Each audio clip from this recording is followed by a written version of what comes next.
المشاهدون الأفاضل، أسعد الله أوقاتكم أينما كنتم بكل خير. أحييكم وأقدم لحضراتكم نشرة أخبار المساء واستهلها بالعناوين.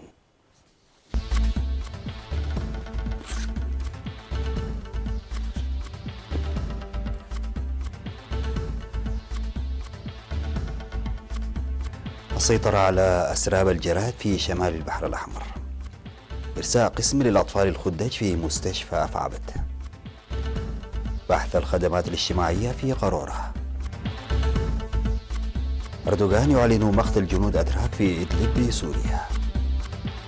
باكستان تغلق المدارس وتعلق رحلات الطيران مع إيران للحد من انتشار كورونا. مؤتمر دولي حول الاتفاق النووي الإيراني في فيينا. السلام عليكم ورحمة الله. أعلنت وزارة الزراعة السيطرة على أسراب الجراد الصحراوي التي غطت مساحة تجاوزت 400 هكتار ودخلت مناطق دماس ويانغوس بمديرية جندع في إقليم شمال البحر الأحمر في 21 من فبراير. وقال الشاب داويد أنغوسوم المشارك في حملة الإبادة إنه لم يعرف بعد مكان انطلاق الجراد، وبدأت عملية الاستكشاف والإبادة بعد ورود معلومات بظهوره بداية من يوم 21 من فبراير في منطقة دماس. وأكد فعالية أنشطة الإبادة لتوفر القدرات البشرية والمعدات. وأشار الشاب قديك فلاي من المشرفين على الحملة إن الحملة تأتي في إطار الجهود المبذولة منذ شهر يوليو 2019 لمكافحة الجراد، وإنهم مستعدون لعملية المكافحة لعدم السيطرة تماما على الجراد في دول الجوار. وذكر أعضاء قوات الدفاع المشاركين في حملة الإبادة إن العمل جرى بتنسيق قوات الدفاع ووزارة الزراعة والشعب والإدارات.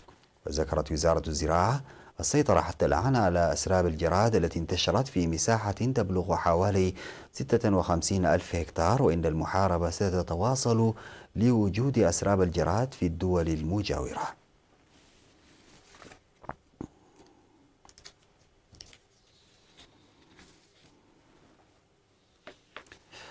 بدأ قسم رعاية الأطفال الخدج في مستشفى أفعبت تقديم خدماته في 26 من فبراير الجاري. وقال الدكتور هيرمون برهين أن القسم يقدم الرعاية للأطفال المولودين قبل الأوان ويسهم في خفض وفيات الخدج. وذكر الدكتور سامسون أباي من مستشفى مندفر المرجعي الذي شارك في تركيب المعدات إن الخطوة تأتي في إطار جهود نشر الخدمات المتوازنة، وقد افتتحت أقسام مماثلة مؤخرا في مستشفيات مندفرة وجندع ونقفة. وأوضح المدير الطبي لمستشفى أفعبت الممرض أسرات أمينة إن الأطفال المولودين قبل الأوان ومتدني الوزن والمرضى كانوا يرسلون إلى مستشفى كرن، وإن افتتاح القسم يريح السكان كثيرا.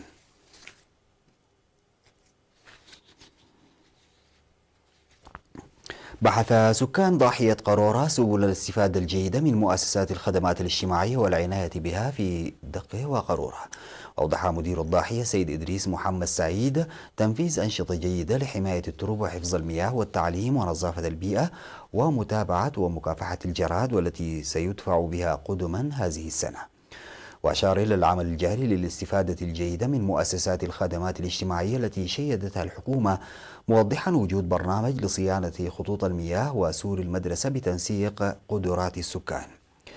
وذكر السكان بأن القرية معرضة دائما لمخاطر السيول لإحاطة الخيران بها، منادين الحكومة لتقديم الدعم الآلي والاهتمام بخدمات المواصلات والاتصالات. وقدمت مناشدة في الاجتماع ليقوي السكان والمؤسسات الحكومية من أنشطة متابعة ومراقبة مكافحة الأمراض والآفات المتنقلة عبر الحدود، لكون القرية بوابة الحدود الشمالية لإريتريا. تلقت لجان التأهيل الاجتماعي والتنموي في الإقليم الأوسط دورة تأهيلية نظمتها وزارة العمل والرعاية الاجتماعية، وهدفت الدورة التأهيلية للتعرف على المعاقين والمسنين والمحتاجين وجعلهم منتجين بالاستفادة من موارد مناطقهم. وأوضحت مسؤولة مكتب وزارة العمل والرعاية الاجتماعية في الإقليم الأوسط السيدة جمعة إبراهيم وجود أكثر من 400 عضو في لجان التأهيل الاجتماعي والتنموي ب16 مديرية في الإقليم لإنجاح البرنامج، وإن التأهيل يستهدف العمل المنسق مع الشركاء. وأشار المشاركون إلى أن التأهيل يساعد لتنفيذ فاعل للمهام الموكلة إليهم، داعين المواطنين لإبلاغ إدارات الضواحي عن المحتاجين في مناطقهم. دعا سكان ضاحية منغولا بمديرية قلوج للعمل لحل مشكلة المياه التي تواجههم، مؤكدين المساهمة بالمتطلبات. وأوضح السكان أن المشكلة نتجت لامتلاء الحفائر بالطمي وشح المياه الجوفية، وإنهم يعانون في جلب المياه من أماكن بعيدة. وقال مدير مدرسة منغولا المتوسطة الأستاذ محمود إدريس إن مشكلة المياه تؤثر سلبا على العملية التعليمية ويجب حلها سريعا.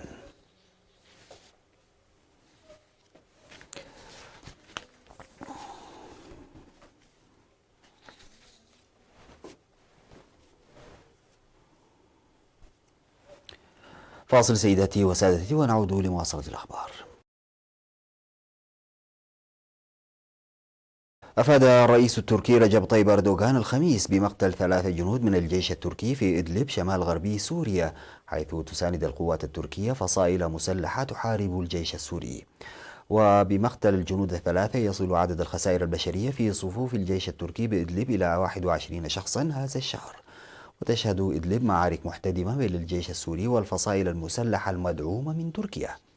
وأرسلت أنقرة آلافا من قواتها وشاحنات محملة بالمعدات للمنطقة الواقعة في شمال غرب سوريا على الحدود مع تركيا لدعم الفصائل المسلحة المعارضة. كما توعد الرئيس التركي بطرد الجيش السوري من المنطقة.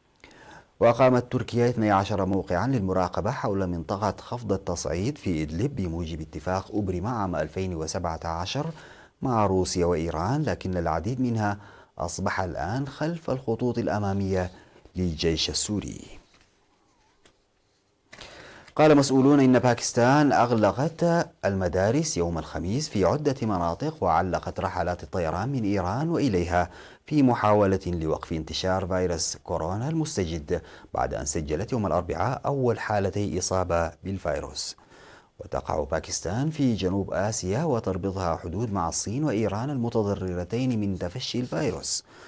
وأغلقت السلطات المدارس في إقليم السند الجنوبي الذي يضم مدينة كراتشي أكبر مدن باكستان، حيث ظهرت أول حالة إصابة، وإقليم بلوخستان في الجنوب الغربي الواقع على الحدود مع إيران. وبدأت السلطات كذلك في تتبع نحو 8,000 من زوار الأماكن المقدسة الشيعية الذين عادوا في الفترة الأخيرة من إيران. وقالت هيئة الطيران المدني الباكستانية إنها ستعلق جميع رحلات الطيران مع إيران اعتبارا من مساء يوم الخميس وحتى إشعار آخر. وقال ستار خوخار المتحدث باسم الهيئة لرويترز: قررنا وقف الرحلات مع إيران. وتسير 3 شركات طيران إيرانية 7 رحلات أسبوعيا من باكستان وإليها. وفي أعقاب انتشار المرض في إيران يوم الأحد أغلقت باكستان الحدود معها. وذكرت وكالة أنباء الجمهورية الإسلامية الإيرانية أن الفيروس تسبب في وفاة 26 شخصا في إيران.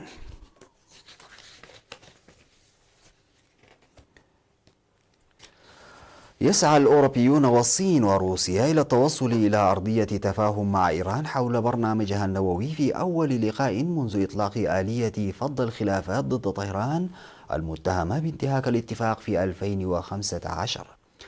وعقد الاجتماع الذي وصفه وزير الخارجية الروسي سيرجي لافروف في تصريحات لوسائل الإعلام بأنه فرصة لوقف التصعيد قبل فوات الأوان. عقد في العاصمة النمساوية على مستوى المدراء السياسيين في إطار اللجنة المشتركة هيئة النقاش التي ينص عليها الاتفاق. وبموجب آلية فض الخلافات التي ينص عليها الاتفاق، ينبغي أن تحاول الأطراف التوصل إلى حل قبل أن تقرر عرض القضية على وزراء الخارجية. وفي حال لم تتم مصالحة، يمكن أن يعيد مجلس الأمن الدولي فرض العقوبات التي رفعت في إطار اتفاق فيينا، لكن الأوروبيون يؤكدون أن هذا ليس هدفهم. ويرى الأوروبيون أن المخالفات التي قررتها السلطات الإيرانية ليست غير قابلة للعكس. وقد أكدت إيران حاليا أنها ستواصل تعاونها مع الوكالة الدولية للطاقة الذرية، وتسمح بذلك لمفتشي هذه الهيئة بالدخول إلى المنشآت المعلنة. وينص الاتفاق الموقع في 2015 على رفع جزء من العقوبات الدولية عن إيران مقابل تقديمها ضمانات لإثبات الطبيعة محض المدنية لبرنامجها النووي. قدم مهاتير محمد وأنور إبراهيم الخصمان السياسيان منذ عقود في ماليزيا قدما مطالبات بقيادة البلاد يوم الأربعاء بعد الاضطرابات التي فجرتها استقالة مهاتير المفاجئة. وشكل النزاع بين مهاتير وأنور اللذين شكلا حلفا مفاجئا للفوز في انتخابات 2018 معالم الحياة السياسية في ماليزيا على مدار أكثر من عقدين، وهو محور لأحدث أزمة تشهدها البلاد. واقترح مهاتير أكبر رئيس حكومة في العالم بصفته رئيسا مؤقتا للوزراء تشكيل حكومة موحدة دون ولاء لحزب سياسي في وقت تعاني فيه ماليزيا من الانكماش الاقتصادي وتأثير فيروس كورونا المستجد. وقال مهاتير في رسالة نقلها التلفزيون: يجب تنحية السياسة والأحزاب السياسية جانبا في الوقت الحالي. أقترح حكومة ليست موالية لأي حزب وإنما تعطي الأولوية فقط لمصالح الدولة على حد تعبيره. وقال أنور في وقت لاحق إنه يعارض تشكيل حكومة في الظل وإن 3 أحزاب من الائتلاف باكستان الحاكم سابقا اقترحوا اسمه على الملك لمنصب رئيس الوزراء. وفي محاولة لحل الأزمة يلتقي السلطان عبد الله بجميع أعضاء البرلمان المنتخبين وعددهم 222 على مدار يومين. انتهت نشرة أخبار المساء، قدمتها لحضراتكم من الفضائية الإريترية. شكرا لمتابعتكم، السلام عليكم ورحمة الله تعالى.